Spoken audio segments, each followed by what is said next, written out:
ایک سورہ فاتحہ 3 دفعہ سورہ توحید پڑھ کر تمام مومنین مومنات مرحومین، تمام علماء، تمام شہداء، اپنے مرحومین، میرے مرحومین، استاد شہید سید جعفر، شہید سردار، شہید عارف حسینی کی روح کو پڑھ کر بس۔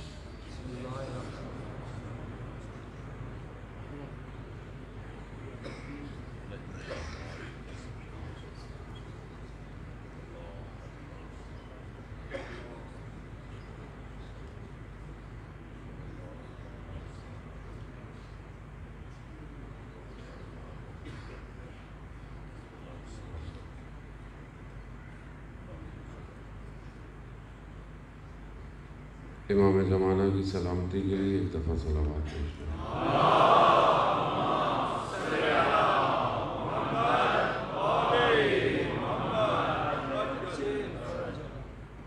لا حول ولا قوة إلا بالله العلي العظيم۔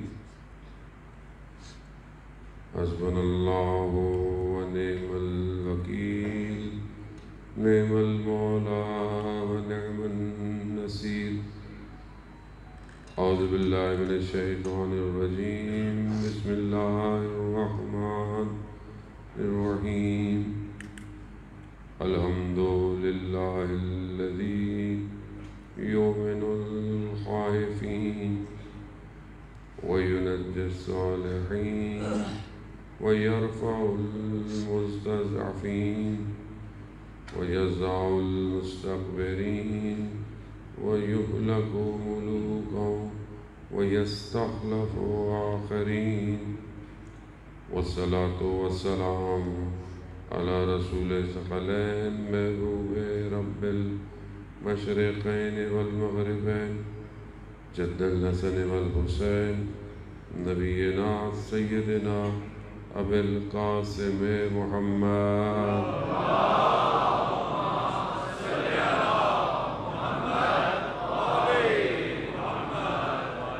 وعلى آله الطيبين الطاهرين المعصومين، لا سيما بقية الله في الأرضين، روحي وأرواحنا لتراب مقدم الفداء، ولعنة الله على أعدائهم أجمعين۔ بسم الله الرحمن الرحيم۔ رب اشرح لي صدري ويسر لي أمري واحلل عقدة من لساني يفقهوا قولي، أما بعد فقد قال الله تبارك وتعالى في كتاب الحكيم والقرآن المجيد، وما خلقت الجن والانس الا ليعبدون۔ صلوات بھیجے لوگوں۔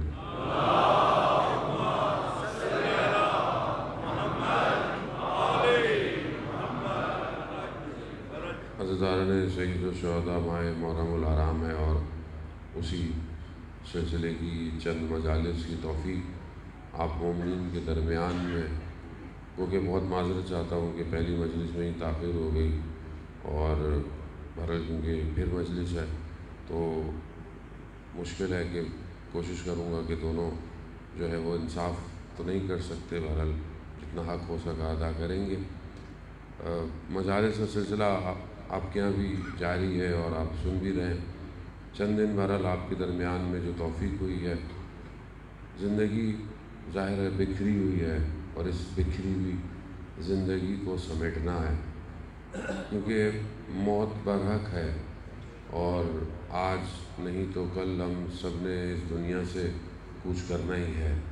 تو بہتر ہے کہ انسان حق پہ مرے، بلکہ اس سے زیادہ اور انسان کی زندگی کی ضرورت ہونی نہیں چاہیے۔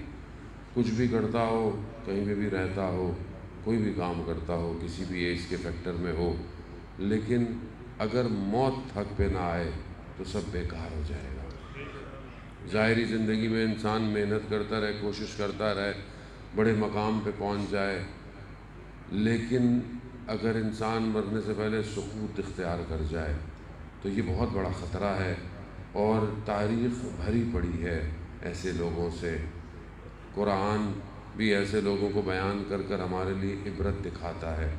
صدر اسلام میں ایسے لوگ کہ جو رسول خدا کے ساتھ ہیں اور امام کے بھی ساتھ ہیں، لیکن مرتے وقت کہاں تھے، یہ تاریخ ہمیں بتاتی ہے۔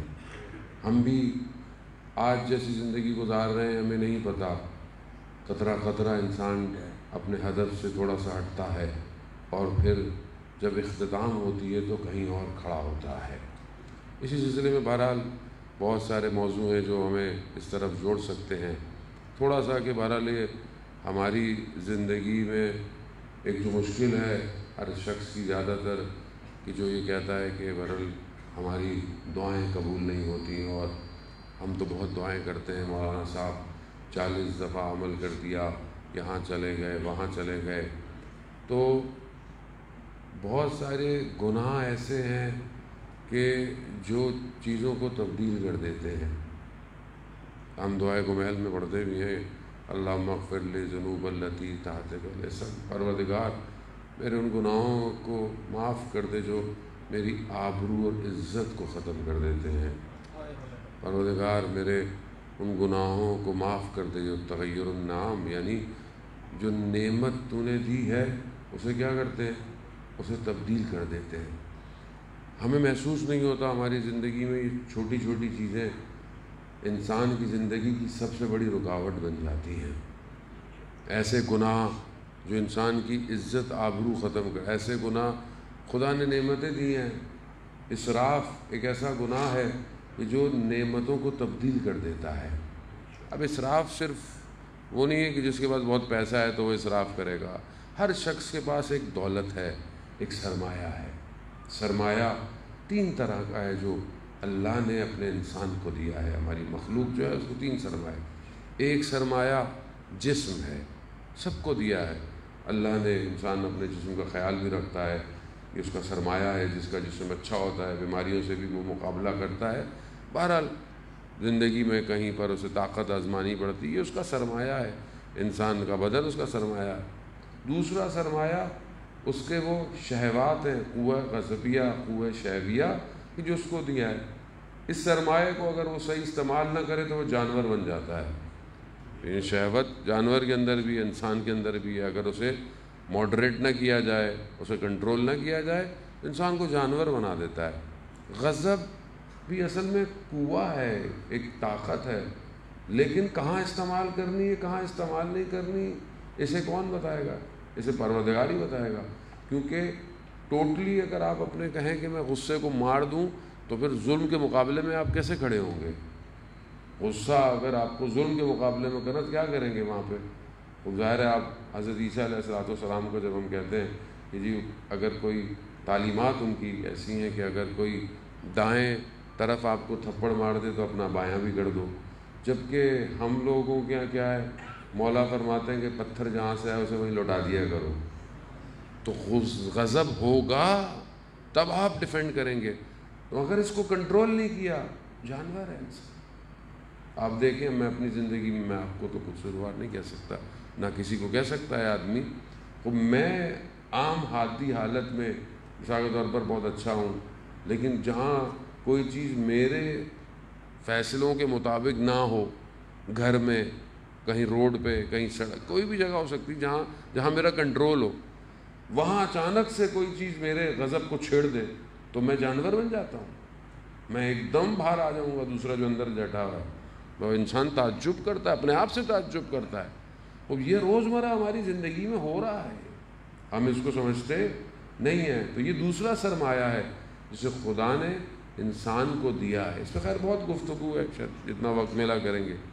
تیسرا سرمایہ انسان کے پاس معنوی ہے، باطن ہے، یہ اس کا سب سے قیمتی سرمایہ۔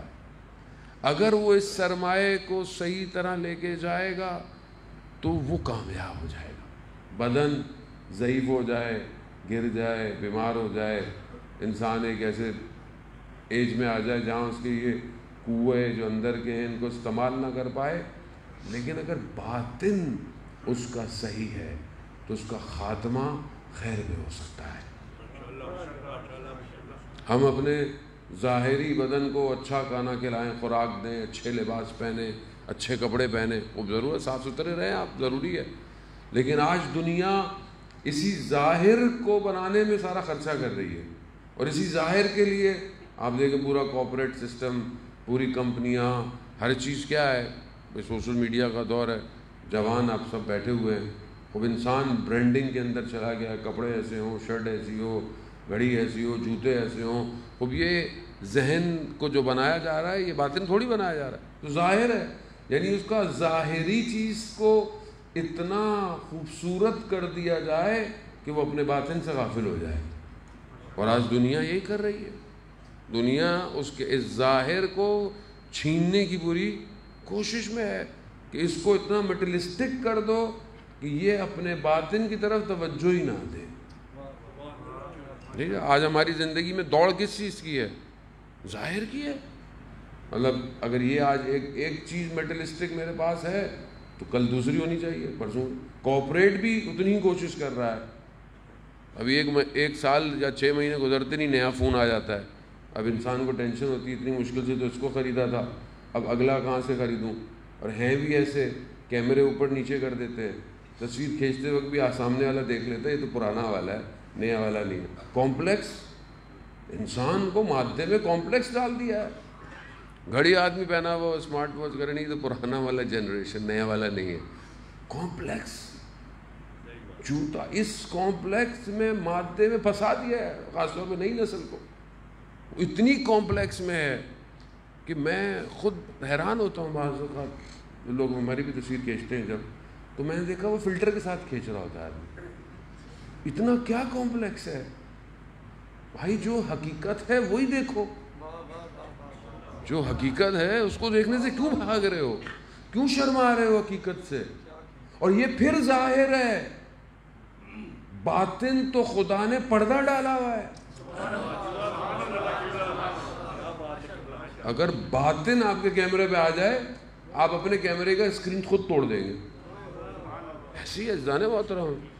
جب ظاہر پہ ہم بھاگ رہے ہیں تو اصل جو ہے وہ اگر دکھا دیا تو کیا ہوگا؟ اصل سرمایہ یہی ہے. ہمیں اس پہ لگا دیا یہ گورا چٹا ہو جائے کسی طریقے سے، کیا ہوگا؟ کہاں جائیں گے؟ کس کو دکھائیں گے آپ؟ دھوکہ، فریب. بچوں کے ذہن کون بنا رہا ہے آج؟ اب یہ میڈیا بنا رہا ہے. اس کے اندر اس کو دیکھیں، اللہ نے جو اپنے ہادی بھیجے تھے وہ باطن کے سرمائے کو اوپر لے کے جانے کے لیے تھے. اللہ کے ہادی اس لیے تھوڑی تھے. اللہ کے ہادی کو مسئلہ نہیں تھا کہ رزق نہ ہو، برکت نہ ہو، کام نہیں کرو، کاروبار نہیں کرو، پھر سب کرو، لیکن اصل باطن تھا. اور باطن ہے. دنیا جو اس کے مقابلے میں آئی وہ کیا ہے؟ وہ فرعونیت، اہرام مصر، بڑی بڑی بلڈنگیں، سب کچھ. جب فرعون کو کہا کہ بھئی یہ موسیٰ کا رب کدھر ہے؟ کہا بہت اوپر ہے، عرش پہ. تو اس نے اس کو کہا تھا کہ ایک بڑی سی عمارت بناؤ. آپ کو پتہ ہے اہرام مصر ابھی آج تک سوچتے ہیں کیسے بن گئے. خوب انسان اس زمانے میں تھے کہ پتھر اتنے اوپر لے جاتے. انہوں نے بڑی کوشش کی، ایک بڑی اونچی بلڈنگ بنائی اور تھک گئے کہ انہوں نے کہا اتنی اوپر جا رہے ہیں نیچے کیسے آئیں گے؟ ہائبرنیٹ لفٹ تو ہوتی نہیں تھی اس زمانے میں کہ بٹن دبایا نیچے آ گئے. وہ اوپر جائیں گے نیچے اتریں گے کیسے؟ تو چھوڑ دیا. لیکن یہ بہت اوپر تک گئے. خوب یہ موسیٰ کے رب کو ڈھونڈ رہے تھے. رب بھی کہیں ہوتا تھوڑی ہے، رب تو ہر جگہ ہے. خدا کسی جگہ پہ قید تھوڑی ہے. وہ خدائی کیا جو مکان میں آ جائے. خدا خالق مکان ہے، خدا خالق زمان ہے. بچوں کے ذہنوں میں سوال آتا ہے اللہ کب پیدا ہوا، اللہ کب بنا، اللہ کہاں رہتا ہے. خوب اچھی بات ہے، بچوں کو ڈانٹنا نہیں. سوال تو بہرحال سوال ہے لیکن ان کے جواب صحیح دینے چاہیے کہ بچے کا عقیدہ خراب ہو جاتا ہے. بچہ اسی عقیدے پہ پھر آگے بڑھتا ہے، پھر اس کی مشکلات ہیں. اور جانے مطلب اس سرمایے کو، یہ جو سرمایہ ہمارے وجود میں پروردگار نے ہمیں دیا ہے، اس کا سالم جانا کمال ہے. اگر یہ جاتے وقت گڑبڑا گیا بس یہی سی کی مشکل ہے ساری. مرتے وقت کوئی یہ نہیں پوچھے گا، نہ کوئی پوچھتا ہے کہ بھائی جب یہ مرا تھا تو یہ کپڑے کون سے پہنا ہوا تھا. کوئی نہیں پوچھتا. لوگ تو ایسے ہیں کہ بڑے بڑے شخص کی پہچان بھول جاتے ہیں. کوئی بھی نہیں پوچھتا یہ صدر تھا، یہ پریزیڈنٹ تھا، یہ جو ہے وہ کوئی بڑی پوسٹ پہ تھا. کچھ ڈپارٹمنٹوں کے تو ان کا نام لینے سے بھی ڈرتا ہے کہ وہ چاہتے ہوئے کہ باہر نہ لے جائیں. تو خوب انسان یہی نہیں کہ نام لے سکتے جو کچھ نہیں کہتے. اظہار محترم خوب یہ پوزیشن تھی وہ پوزیشن، لیکن جب مرتا ہے لوگ کیا کہتے ہیں؟ مردہ ہے، میت ہے. جتنے القاب تھے ختم. اس کا مطلب کیا ہے کہ یہ سب مادہ تھا اور تم پوری زندگی اس مادے پہ لگاتے رہے. ختم ہو گئی، نو آئیڈینٹی، مردہ ہے. ہاتھ لگاؤ گے غسل واجب، یعنی یہاں شناخت چھینی خدا نے، نجس ہو جاتا ہے انسان جب تک غسل نہ دیا جائے. یہ ہے حقیقت اس مادے کی. اس پر ہم چوڑے ہو کے گھوم رہے ہیں، ختم ہی نہیں ہوگا تیری زندگی ہماری. حساب کس کا ہوگا؟ حساب خدا یہ تھوڑی پوچھے گا کہ مرتے وقت کپڑے کون سے پہنے تھے، گاڑی کون سی تھی. نہ، قلب کیسا ہے. مولا متقیان مناجات امیر المومنین مسجد کوفہ میں جو پڑھی جاتی ہے، اور ضروری نہیں کہ آپ وہاں پڑھیں، اپنی زندگی میں بہرحال کبھی بھی اس مناجات کو پڑھیں. مولا خدا کی بارگاہ میں کیا کہہ رہے ہیں؟ اللہم انی اسألک یوم لا ینفع، پروردگار میں تیری بارگاہ میں سوال کرتا ہوں کہ جس دن کوئی چیز نفع نہیں دے گی سوائے اس کے جو قلب سلیم لے کر آئے گا. تو یہاں سے ایگزٹ قلب سلیم ہے. اب یہ قلب سلیم ہی کا تو سارا گیم ہے کہ اس کو لے کے کیسے جانا ہے، اس کو بچائیں کیسے. یہاں تو صبح شام موت ہے، صبح شام ڈسٹریکشن ہے. اور جس زمانے میں ہم زندہ رہ رہے ہیں، اس زمانے کی تو حالت یہ کہ صبح ایمان سے گھر سے نکلے گا، واپس بے ایمان آئے گا. حقیقت ہے یہ. رسول خدا حضرت محمد مصطفیٰ صلی اللہ علیہ وسلم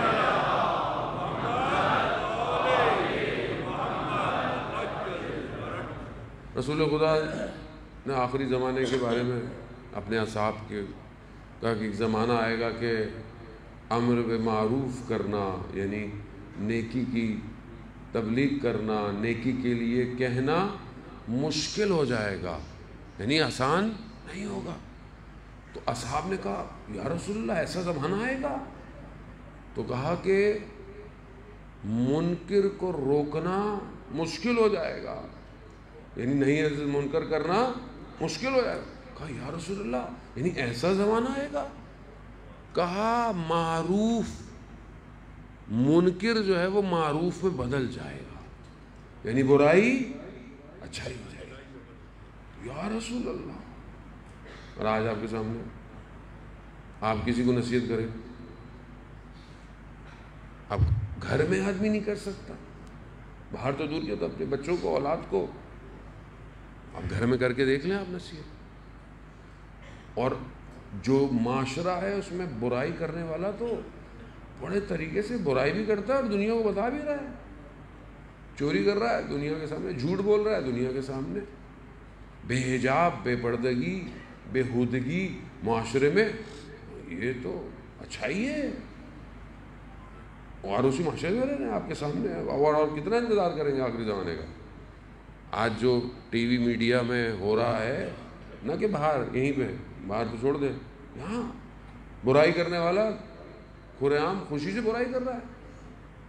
کلچر کے نام پر، ثقافت کے نام پر ماؤں بہنوں کو جو ہے وہ آپ دیکھیں کس طرح بے حجاب کیا جا رہا ہے، برائی کر رہا ہے، وہ کہہ رہے ہیں میں اچھا کام کر رہا ہوں. یہ زمانہ وہی ہے جس کے لیے اتنی حدیث و روایات ہیں.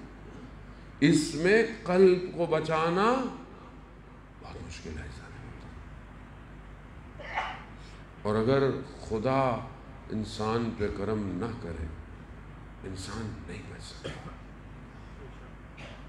تو یہاں تین طرح کی چیزیں، وقت بہرحال بہت تیزی سے آگے کی طرف. عزیزان محترم، پروردگار قرآن میں مختلف قصوں کو بیان کرتا ہے.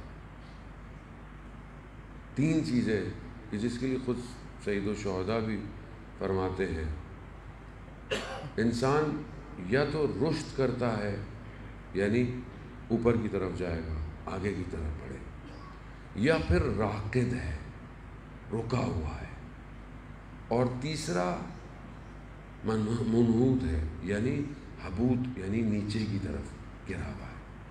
یہ تین چیزیں ہیں، ہم اپنی زندگی میں دیکھیں ان تین چیزوں سے خالی نہیں ہے۔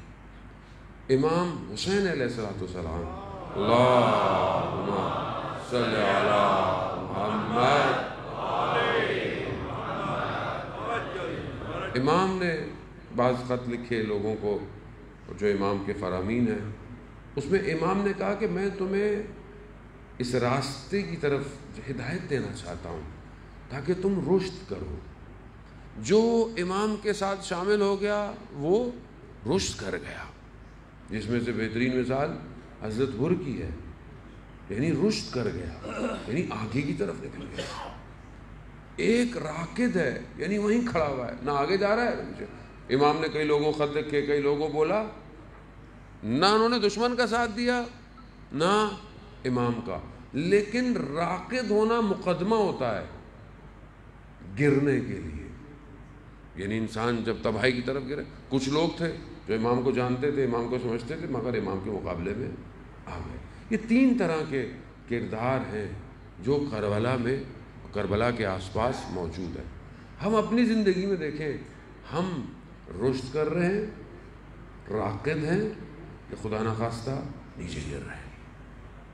قرآن سورہ اعراف میں غالباً آیت نمبر 176 میں پروردگار ایک قصہ بیان کر رہا ہے۔ حضرت موسیٰ علیہ السلام کا رشتہ دار لگتا ہے، بلم بعورا، بہت بڑا عالم ہے، ہاتھ اٹھاتا ہے دعا پوری ہو جاتی ہے، ہاتھ اٹھاتا ہے دعا پوری، مگر اپنے زمانے کے ولی کے مقابلے میں آ گیا، کس کے بہرحال کہتے ہیں اپنی زوجہ کے کہنے پر، دنیا کے کہنے پر، بہرحال آ گیا۔ قرآن اس کے بارے میں جو الفاظ کو استعمال کر رہا ہے جان محترم، ہمیں اس کو توجہ کی ضرورت ہے۔ بہرحال میں آپ کے سامنے آیت کا یہ پہلا حصہ پڑھ کر دکھاؤں تاکہ کلام الہی کو ہم سمجھنے کی کوشش کریں۔ پروردگار کہتا ہے کہ وَلَوْ شِئْنَا لَرَفَعْنَاهُ بِهَا، ہم چاہتے تھے کہ ہم اسے اوپر لے جائیں، رفعت دیں، ہم چاہتے تھے اسے اپنی آیتوں کے ذریعے سے اوپر لے جائیں، وَلَكِنَّهُ أَخْلَدَ إِلَى الْأَرْضِ، مگر وہ زمین پہ چپک گیا خود۔ قرآن ہے سارے ہوتا، ہم تو جو باتیں کریں ہوا میں بکھر جاتی ہیں، کلام الہی ہے۔ خدا کہہ رہا ہے کہ ہم اسے اوپر لے کے جانا چاہتے تھے، مستجاب الدعویٰ تھا، ہاتھ اٹھاتا تھا دعا پوری ہو جاتی تھی۔ اور یہاں ہم لوگ بعض کہتے ہیں ہماری دعا کیوں نہیں پوری ہوتی، ہماری دعائیں کیوں ہو جاتی ہیں؟ عزیزان محترم، کچھ گناہ ایسے ہیں کہ وہ دعاؤں کو آسمان سے نیچے پھینک دیتے ہیں۔ تردد الدعا، حدیث میں ایسی گناہ ہے جو دعاؤں کو واپس زمین پہ مار دیتے ہیں۔ آپ کرتے رہیں۔ ہمارے استاد کہنے لگے کہ خاتون میرے پاس آئیں، ان کی بیٹی جو تھی وہ بے حجاب تھی بہت، انہوں نے کہا کہ مولانا صاحب اس کو کریں، کہہ رہا اس کا اخلاق اتنا برا تھا، اس کے سارے کام غلط تھے۔ تو پھر وہ خاتون غصے میں کہنے لگی، آپ علماء حضرات کہتے ہیں کہ قبے امام حسین علیہ السلام کے نیچے جائیں اور دعا کریں، میں تو وہاں جا کے دعا کی ہے، دعا میری قبول نہیں ہوتی۔ تو استاد ہمارے کہنے لگے کہ میں نے خاتون سے کہا ایک پانی شیشے کی بوتل، اس کا ڈھکن آپ بند کریں اور اسے دریا میں پھینک دیں، اور کئی مہینوں تک وہ دریا میں پڑی رہے، تو کیا اس میں ایک قطرہ بھی اندر جائے گا؟ کہا خود عمل ایسے کیے ہیں کہ دعا پوری ہی نہیں ہوگی۔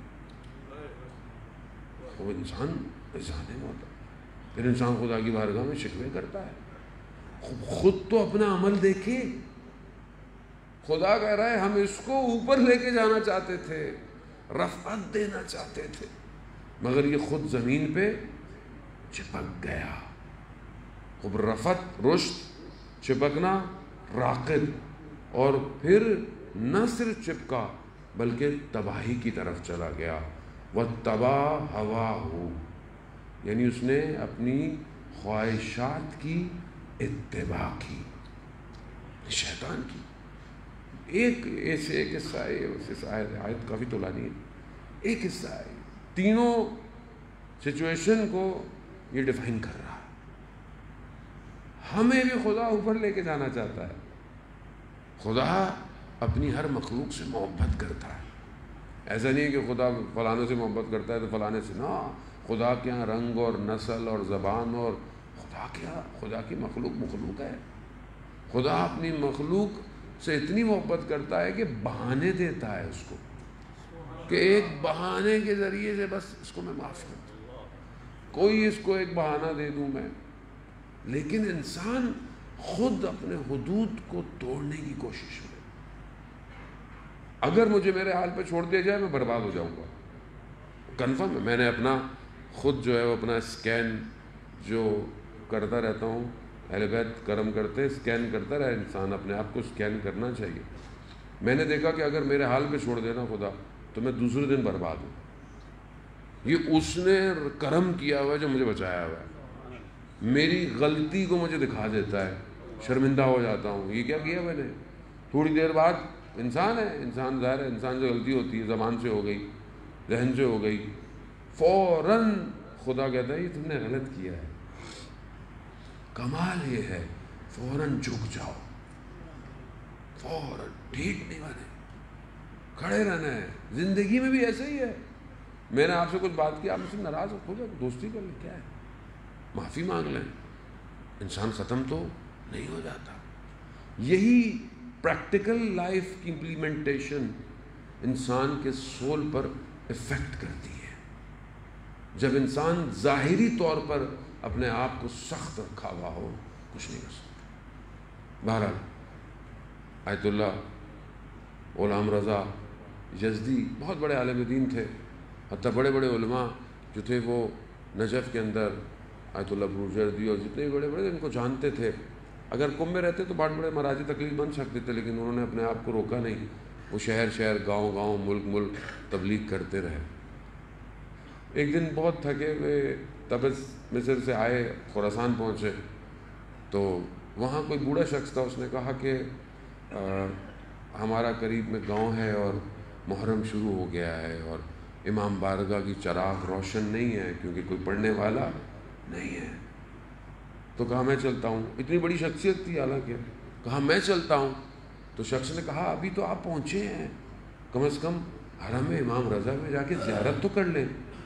تو کہتے ہیں کہ امام رضا زائر زیاد دارت، یعنی امام رضا کے پاس زائر بہت ہیں مگر نوکر کم دارت، نوکر تھوڑے ہیں، میں نوکری کرنے جا رہا ہوں. پھر اگر زندگی رہی، وہ خاصیت اتنی تھی دعا. یزد میں اتنی بارش ہوئی مسلسل کئی دن تک، کہتے ہیں 3 دن، کہ زندگی مفلوج ہو گئی. جیسے ہمارے ہاں آپ کے سامنے اس ٹائم زار محترم، آپ یقین کریں اگر انسان کو احساس ہو جائے نا اپنی روٹی آدھی کر دے. اس ٹائم جو سندھ اور بلوچستان کے حالات ہیں آپ کو اندازہ نہیں ہے. 2005 کے زلزلے سے بدتر سچویشن ہے. لاکھوں گھر ڈوب چکے ہیں، گاؤں کے گاؤں برف ختم ہو گئے ہیں. اصل جگہ نہیں ہے، سر ڈھانپنے کی جگہ نہیں ہے. جہاں جہاں لوگوں نے مسجدوں میں پناہ لی تھی، کوٹی جی میں 100 لوگ مسجد میں تھے، مسجد کی چھت گر گئی، 40 لوگ وہیں شہید ہو گئے. بلوچستان کے اندر کہیں پر حالت یہ ہے، کھانے کو نہیں ہے. این جی اوز، آرگنائزیشن، ملک حکومت کا تو آپ کو پتہ ہے، اس کو تو اپنی حکمرانی ٹی وی پہ آپ دیکھیں نا، سیٹوں کے مسئلے. تو خدا ان کو یا ہدایت دے، کچھ اور تو بول نہیں سکتے ورنہ پھر آپ کو کوئی ایف آئی آر گڑ جائے گی. خدا ہدایت دے ان کو. یعنی آپ انسانیت مر رہی ہے. ابھی ویڈیو دیکھی میں نے، لاڑکانہ میں ڈی سی جو ہے وہ جو راشن کا سامان آیا، ٹینٹ آئے، اس کو بیچ رہا ہے. یار انسانیت تو ہو. میں یہاں پہ کھڑے ہو کے چلو بیچ دوں، مجھے نہیں پتا معلوم، وہیں پر پانی میں لوگ ڈوب رہے ہیں. پورا خیرپور شہر ڈوب گیا ہے. 80 گھنٹے بارش ہوئی ہے. کوئی خوف نہیں ہے، کسی حکمراں کو کچھ نہیں ہے، ہل نہیں رہا کوئی. عذاب نہیں آئے تو کیا ہے جانے محترم، مجھے آپ بتائیں. وہاں بہرحال آپ کوشش کریں جتنا آپ سے ہو سکتا ہے جانے محترم، یعنی واقعا اپنی طرف سے تو کوشش کریں. اور جو رجسٹرڈ آرگنائزیشنز ہیں کام کر رہی ہیں، آپ ان کے پیجز پہ جائیں، بہت ساری ہمارے اندر ہیں. میسو ہے، آئی ایس او ہے، امامیہ ہے، جے ڈی سی ہے، بہت لوگ کام کر رہے ہیں. آپ کے سامنے ان کے سوشل میڈیا پیجز ہیں، ان کے اکاؤنٹس ہیں، سب کچھ ہیں. آپ بہرحال جتنا ہو سکتا ہے ڈالیں. اپنے دسترخوان کے 10 دن کے کھانوں کو ایک کھانا رکھ لیں، ایک کھانا کم از کم ایک کو بھجوا دیں. وہاں لاکھوں کا کھانا ڈیلی جا رہا ہے لیکن لوگ پورے نہیں ہو پا رہے ہیں. پھر ان کے ٹینٹ، پھر ان کو گھر بنانا. یزد میں بھی ایسی حالت ہو گئی، 3 دن اتنی بارش ہوئی کہ زندگی مفلوج ہو گئی. لوگوں نے اوپر پناہ لے لی، کام ختم. غلام رضا یزدی شخص کہتا ہے میں نے دیکھا کہ رات کو اپنے گھر کے صحن میں آئے، اپنا امامہ اتارا اور خدا کی بارگاہ میں ہاتھ پھیلائے. پروردگار، میں ان یزدیوں کو جانتا ہوں، یہ حلال لقمے کے لیے محنت کرتے ہیں، یہ اپنی اولاد کو رزق حلال کھلانے کے لیے کوشش کرتے ہیں. پروردگار، اگر ان پر عذاب کسی ایک گناہ گار کی وجہ سے ہے تو وہ گناہ گار میں ہوں. پروردگار، تجھے اس ایک گناہ گار کی وجہ سے ان پر عذاب نہ ڈال، تو ان کو معاف کر دے. وہ کہتا ہے ابھی یہ دعا مانگ رہے تھے، بارش ختم ہو گئی. تو آدمی اس مقام پہ جائے، باطن دیکھتا ہے خدا. ہمارے باطن خراب ہے. ہم جس چیز کو نوچ رہے ہیں دنیا کچھ نہیں دے گی، صرف افسوس اور شرمندگی ہے بس. بہرحال کل ایام گزرے، بہرحال یہ ایام ویسے بھی کاروان لٹا ہوا شام کی طرف رواں رواں ہے. بہرحال میں چند دن امام سے لوگ کہتے تھے کہ مولا آپ اتنا کیوں گریا کرتے ہیں؟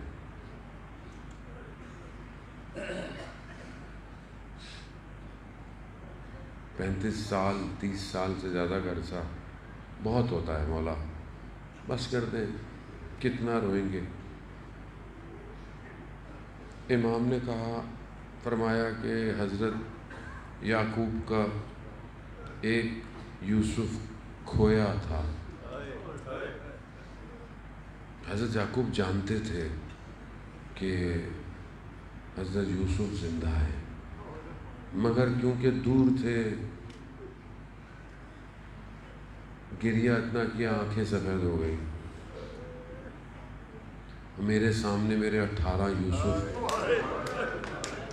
قربان ہو گئے. بعض علماء نے پڑھا کرتے تھے، زبان حال ہے بہرحال، کہ راستے میں جب اسیر بنا کر لے کے جا رہے تھے تو دھوپ کی شدتیں امام کے بدن کو اذیت کرتی تھیں.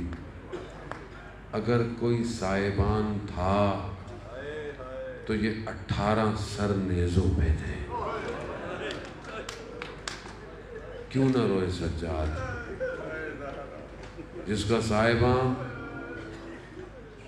چچا بھائیوں کے سر ہوں وہ سجاد ہے. امام ایک باغبان میں گئے، ایک باغ میں مالی سے پوچھا کہ گلاب کو کتنا پانی دینا پڑتا ہے؟ کہا مولا تھوڑا سا پانی ہے، گلاب 2 دن تک چل جاتا ہے، اس کو پانی کی ضرورت اتنی. کہا میرے بابا کے گلاب کو کتنا پانی چاہیے تھا؟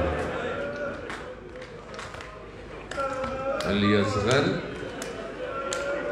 گلاب تھا نا، مرجھا گیا، پانی نہیں دیا ہے. کسائی جانور کو ذبح کر رہا ہے، مولا نے کہا اس کو پانی پلایا؟ ہاں مولا ہم مسلمان ہیں، ذبح سے پہلے پانی پلاتے ہیں.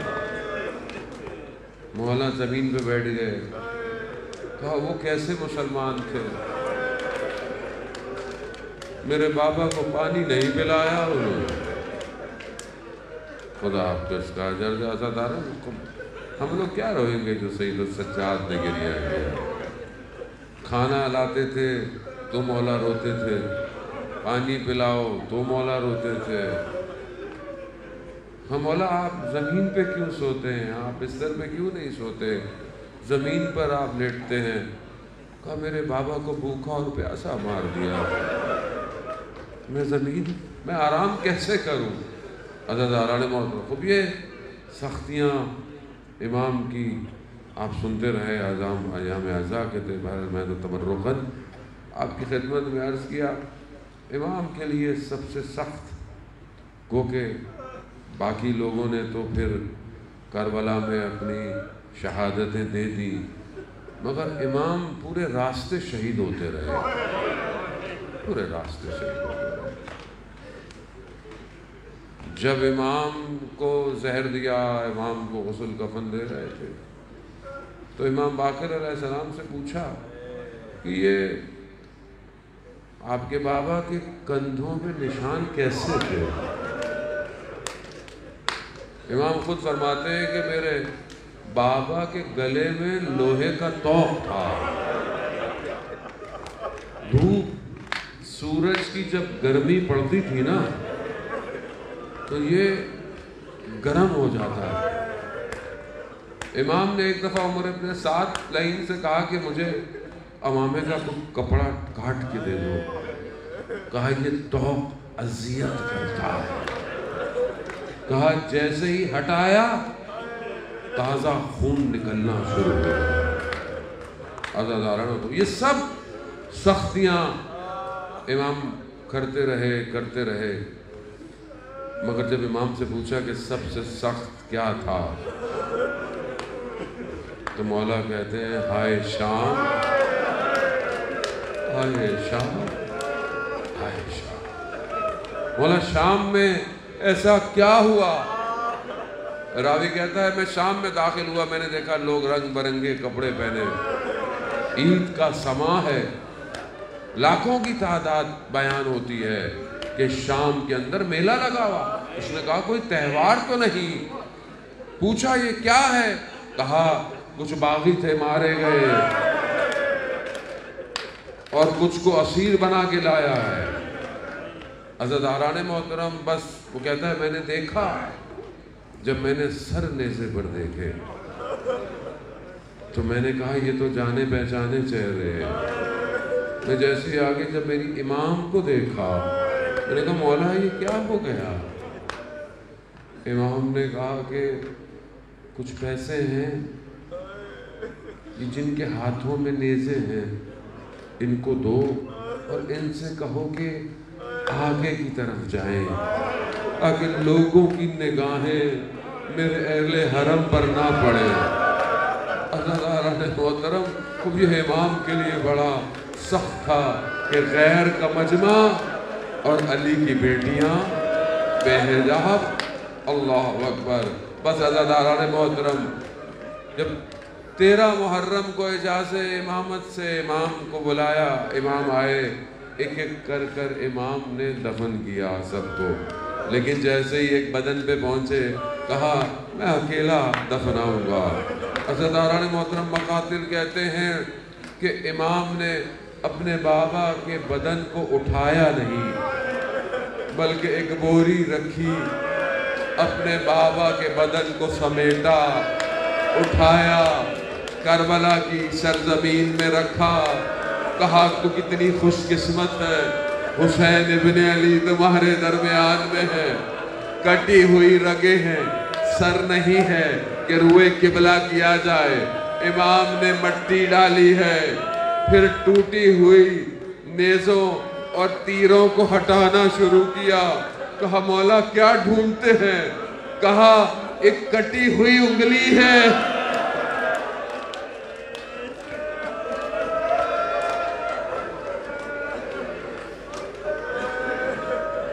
الا لعنۃ اللہ علی القوم الظالمین وسیعلم الذین ظلموا ای منقلب ینقلبون، پروردگار امام زمانہ کے ظہور میں تعجیل عطا فرما، ہمیں ان کے ناصروں ان کے مددگاروں میں شمار فرما، حاضرین مجلس کی جائز خواہشات کو پورا فرما۔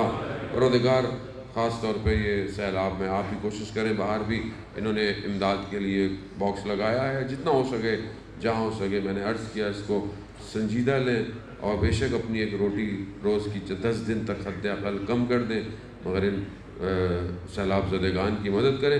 پروردگار تو ہمیں اپنی مخلوق کی خدمت کرنے کی توفیق عطا فرما، یہ جو مشکلات ہیں ان مشکلات سے ہمارے وطن کو جلد سے جلد باہر نکال، ہمارے حکمرانوں کو ہدایت عطا فرما۔ اللہم ارزقنا زیارت الحسین فی الدنیا و شفاعتہ فی الآخرہ۔